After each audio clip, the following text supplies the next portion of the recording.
नमस्ते भाइयों। मैं ब्रह्मदत्त आप लोगों के सामने फिर से आज एक खुशखबरी देनी है। हमारे एक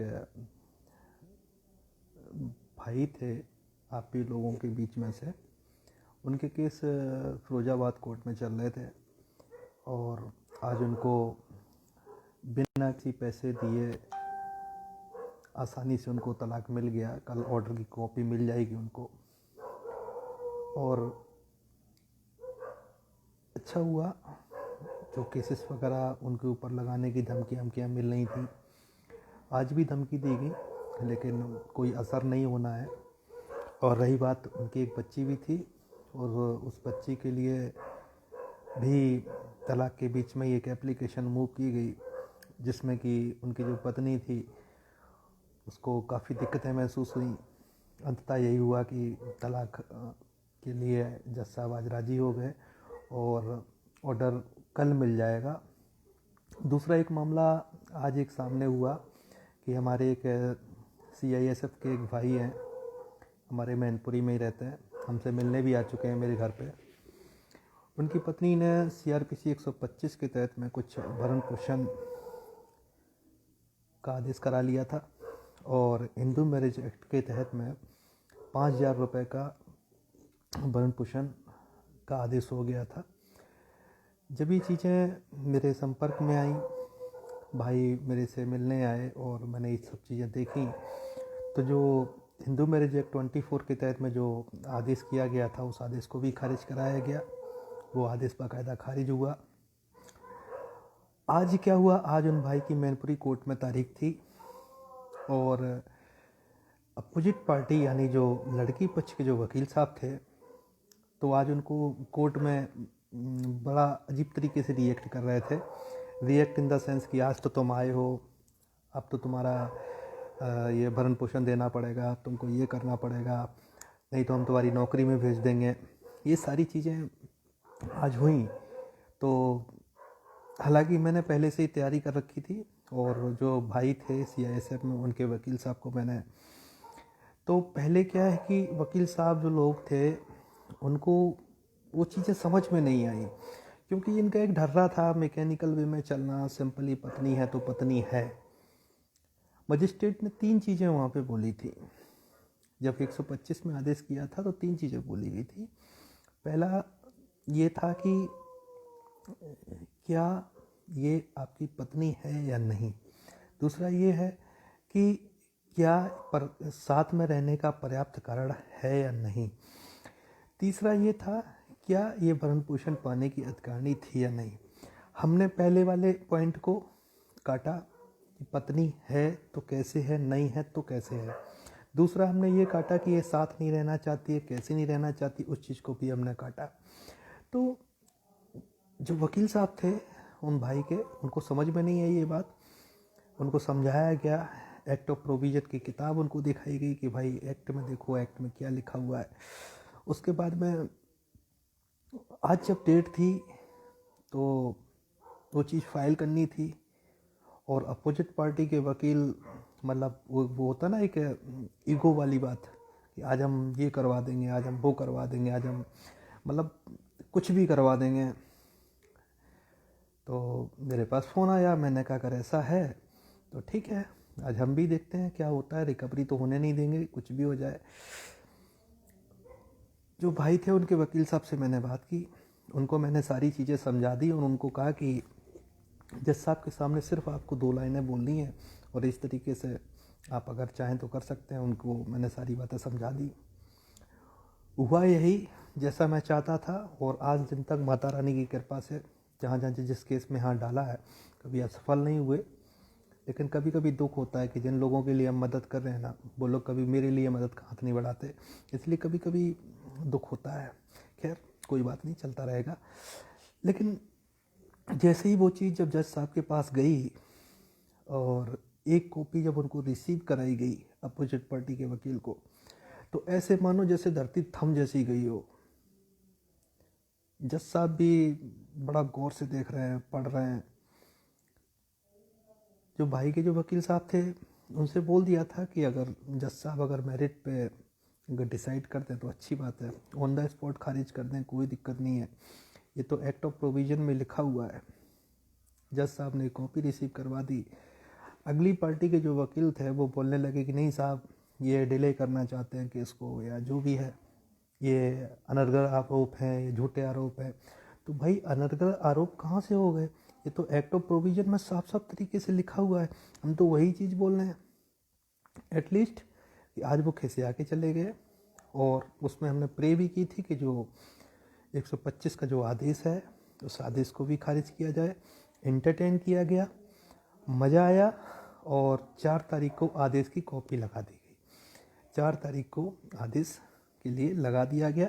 अब देखने वाली ये बात होगी कि आदेश किस तरीके से किया जाता है, खारिज किया जाता है, ऑन द मेरिट उसको डिसाइड किया जाता है। मज़ा आता है आप लोगों के केस को देखते हुए, लेकिन मैं थोड़ा सा अलग हट के ये सब करता हूँ। कानूनी दायरे में होती हैं, एक्ट के अंदर होती हैं, सारी चीज़ें होती हैं, लेकिन आपको समझनी पड़ेंगी वो सब चीज़ें। क्योंकि आपने देखा होगा फैमिली कोर्ट में एक मैकेनिकल वे चलता है, लेकिन आज तक माता रानी की कृपा ऐसी रही है कि मैंने जिस केस में हाथ डाला ना, वहाँ पे जज साहब को किताब उठानी पड़ गई, वकीलों को किताब उठानी पड़ गई, उनको देखना पड़ गया कि हाँ ये वास्तव में है या नहीं, और आखिरी में उन्होंने उस बात का लोहा माना कि हाँ ये ऐसा हो सकता है।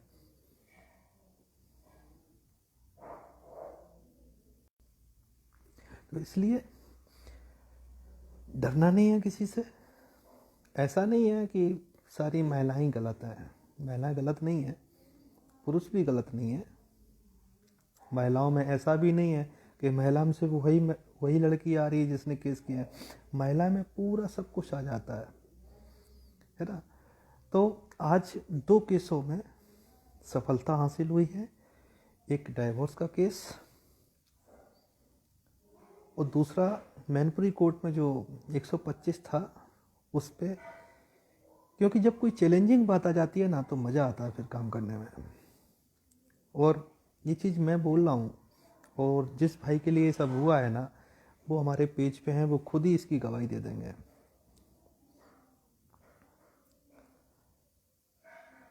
तो अच्छा लग रहा है, हो रहा है। अभी हाल ही में एक देहरादून में एक भाई हैं हमारे यहाँ यूपी के ही रहने वाले, उनके खिलाफ में 498 की FIR दर्ज की गई है। अभी हमारे एक चंडीगढ़ में एक भाई हैं, मेरे घर पे आए हुए थे सोनीपत से, उनके खिलाफ में भी एक FIR दर्ज हुई है। डिपेंड ये करता है कि मैं कितना क्या कर रहा हूँ, डिपेंड ये करता है कि आप उस रास्ते पे चल पा रहे हैं या नहीं चल पा रहे हैं। देखिए ये फैमिली मैटर है, बहुत संवेदनशील मामले हैं। अगर आपने इनकी जड़ अगर नहीं पकड़ी, शुरुआत से ही अगर इनकी जड़ पकड़ के आप नहीं चले तो आगे चल के ना आप नुकसान के पात्र बन सकते हैं। और जब फैमिली मैटर की बात आ जाती है ना तो लोग है ना हर तरीके से आपको गुमराह करने की कोशिश करते हैं, गिद्दी की तरह बैठे हुए हैं। वो चाहे समाज हो, चाहे पुलिस सिस्टम हो, चाहे जुडिशरी हो। इन्हीं सब चीज़ों को देखते हुए मैंने मानव अधिकार सुरक्षा संगठन मैंने ज्वाइन किया है कि जिन भाइयों के साथ में या किसी के साथ में गलत होता है और पुलिस गलत तरीके से चार्जशीट करती है मैटर, ह्यूमन राइट्स वायलेशन करती है, तो उसके लिए साफ साफ the protection of human rights act 1993 amendment 2019 साफ साफ है। और हमारा इस NGO को ज्वाइन करने का सिर्फ एक ही मकसद है कि जो हमारे भाई बंधु हैं, जो हमारे परिवार वाले हैं, जिनके साथ में पुलिस गलत कर रही है, गलत करने की कोशिश कर रही है, या कोई भी पर्टिकुलर पर्सन जो गलत करने की कोशिश कर रहा है, तो उसको आड़े हाथों हमें कैसे लेना है। ऐसा नहीं है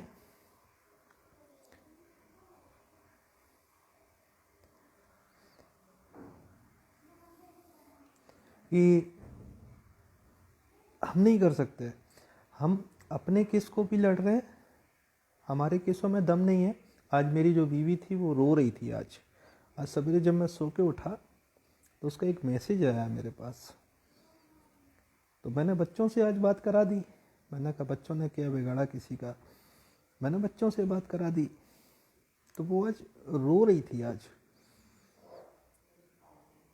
मैं तो ये सोच रहा था कि वो मायके में रह के बहुत खुश होगी, लेकिन रो क्यों रही थी ये बात मेरे समझ में नहीं आई। खैर उसका तो भगवान ही जानता होगा, बाकी का तो हमें जो करना है वो तो हम करेंगे ही। क्योंकि अगर इन आंसुओं पे हम चले गए ना तो हम दोबारा से भटक जाएंगे और उस ट्रैक पे नहीं जा पाएंगे जो ट्रैक मेरे लिए लिखा था या जिस ट्रैक पे जाना चाहिए था। फॉरगेट फॉरगिव जो हो गया सो हो गया, बाकी का मुकदमे चल रहे हैं। लेकिन ऐसा नहीं है कि हम अगर अपने केस लड़ रहे हैं तो आपको बचाने में सक्षम नहीं है। मेरे भाई, हलवाई कभी अपनी मिठाई नहीं खा पाता है, लेकिन एक चीज़ ज़रूर है कि हम तो अपने लड़ रहे हैं, हम तो बचाएंगे ही अपने आप को, और बचा लिए हैं। जो पर्सन 4 साल और 6 साल के बच्चे की कस्टडी कोर्ट में से जीत के लाया है, कस्टडी लेके आया है, हारा हुआ मुकदमा जीता है, और उसी कोर्ट में जिस कोर्ट में हारा था उसी कोर्ट में जीता है, तो आप अंदाज़ा लगा सकते हैं। लोगों के मामले मैंने सुलटाए, आज 2 मामले हुए, बहुत खुशी हुई। अच्छा तब लगता है ना जब सामने वाला बंदा जब फ़ोन करके बोलता है कि सर आज ये हो गया, मान गए। ये एनजीओ और ये सब अपना अपना काम कर रहे हैं, सब लोग अपना अपना काम कर रहे हैं, लेकिन मेरा जहाँ तक मानना है कि मैं ज़मीनी स्तर पर ऑन फाइल मदद कर रहा हूँ, और मैं यही चाहता हूँ क्योंकि मुझे पता है कि अगर आपका बचाव होगा तो आपका कोर्ट में या थाने में ही हो सकता है, सड़कों पे नहीं हो सकता। तो मैं व्यर्थ की बातों में कोई विश्वास नहीं रखता। और अभी एक मामला आया था झांसी का, एक एफआईआर मैंने रद्द कराई थी। वकील साहब बोल रहे थे जमानत करवा लो, 35,000 रुपये लगेंगे। जो आईओ साहब थे, पुलिस वाले साहब थे जो खाकी वर्दी वाले, तो वो कह रहे थे कि 50,000 रुपये दे दो, नाम निकाल देंगे। वो भाई बेंगलोर से मेरे पास आए,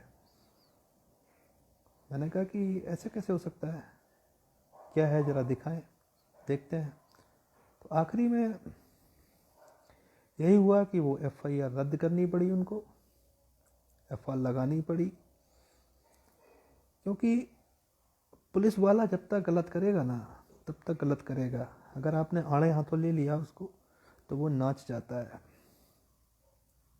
और वैसे भी एक रिट ऑनरेबल सुप्रीम कोर्ट में डाली गई है कि एंटी करप्शन कोर्टें हैं ना हर ज़िले में होनी चाहिए, तब तो और आसान हो जाएगा अपने लिए। हालांकि हर ज़िले में एक स्पेशल जज बैठते हैं, काफ़ी जगह पे बैठते हैं, तो स्पेशल जज के यहाँ भी हम डाल सकते हैं, वो डायरेक्टली 156(3) की तरह ले लेते हैं। बहुत सारे प्रावधान हैं, ऐसा नहीं है।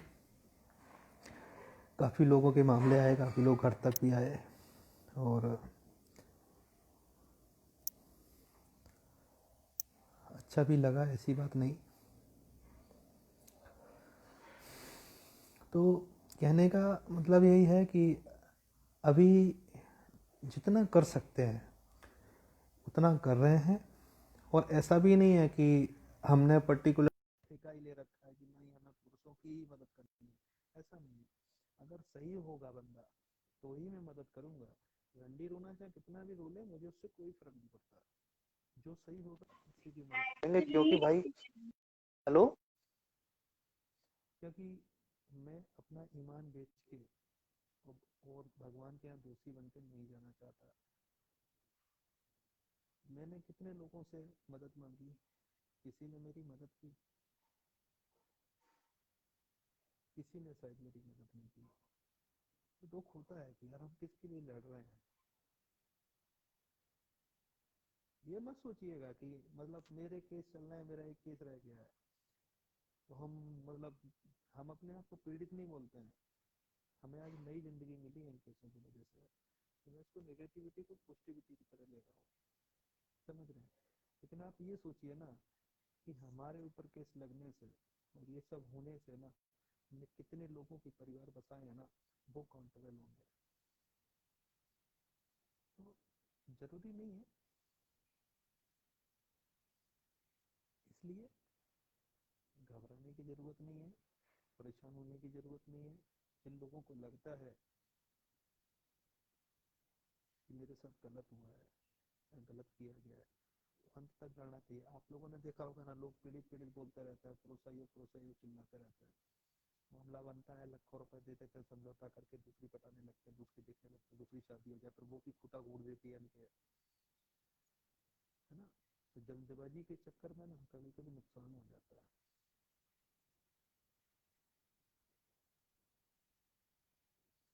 तो मैं पीड़ित उसी को समझता हूँ कि जो अंत तक अपनी लड़ाई लड़े।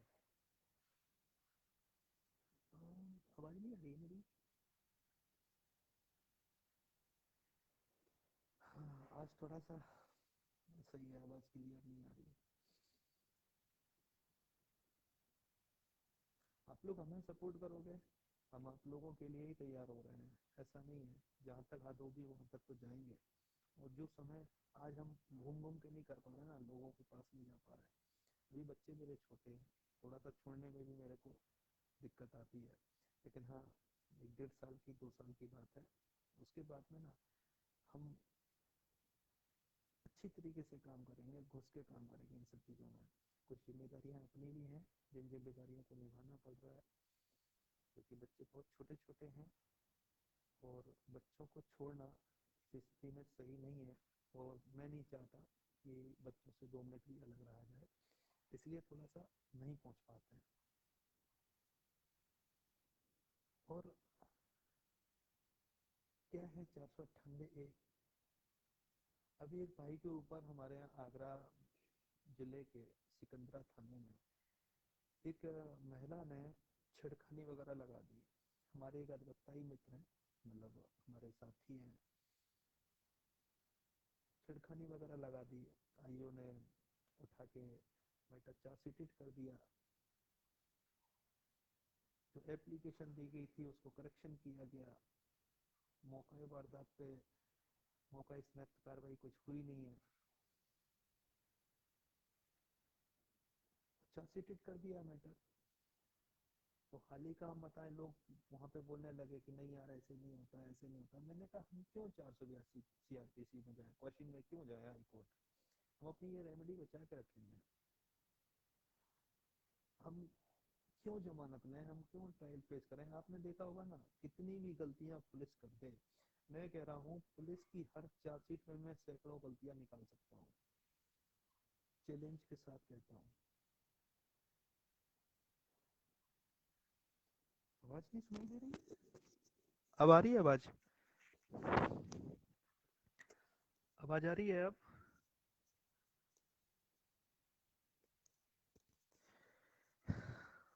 आवाज आ रही है क्या?